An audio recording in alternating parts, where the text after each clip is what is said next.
Okay, let's look at our last operations problem. So say that we're given three functions. Say we're given f of x is 6x minus 1, and g of x is 3x squared plus 2, and h of x is 1 over x minus 3. So we're given those three functions, and I want to find two things.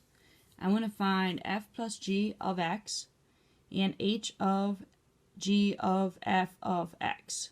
So I'm going to start with the first one. First one is f plus g of x, and I'm going to say, okay, the operation is adding. And this of x tells me that I'm keeping my variable in x. I'm not changing it to anything. It's f and g, so I'm only looking at those two functions. So I'm going to say f of x was 6x minus 1. G of x was 3x squared plus 2, and I'm adding them. So I just get 3x squared plus 6x plus 1. Wrote it in descending order because we're used to seeing it that way. And that's it. I'm not factoring, I'm not solving, I'm just doing what it asked me to do, which was find what happens when I add these two things together. Okay, so let's look at h of g of f of x. Again, whenever I say the ofs, it's where I can put in the big parentheses. So I'm going to say h of g of f of x, and I'm going to close up my parentheses. So I'm going to start on the inside parentheses and say, can I find f of x? And yeah, I know what f of x is. So f of x is 6x minus 1. And outside that parentheses was the g. So I'm going to try to find g of 6x minus 1. Okay, so I'm going to sub 6x minus 1 into my g function. Still have the h outside of it, so we'll definitely come back to that.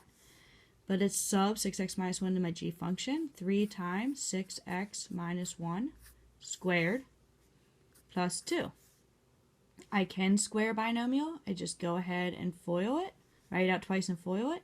I'd get 36x squared minus 12x plus 1 times 3 plus 2. Can simplify this a bit. I would get 3 times 36, 90, 108.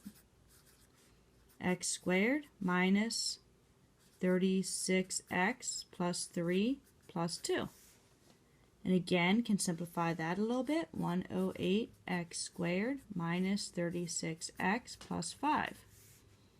Okay, so this was just my g of 6x minus 1. I still need to put that into my h. So it still needs to go into my h function. So going back to the top, h was 1 over x minus 3.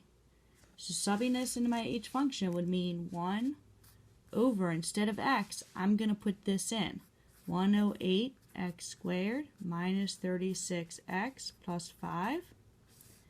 And then that x, again, going back to my h function, was minus 3.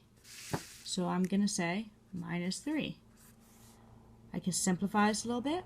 1 over 108x squared minus 36x plus 2. And that's really it. Again, not solving, not factoring, not doing anything else. It just said what happened if I subbed my f of x into my g of x. I did that.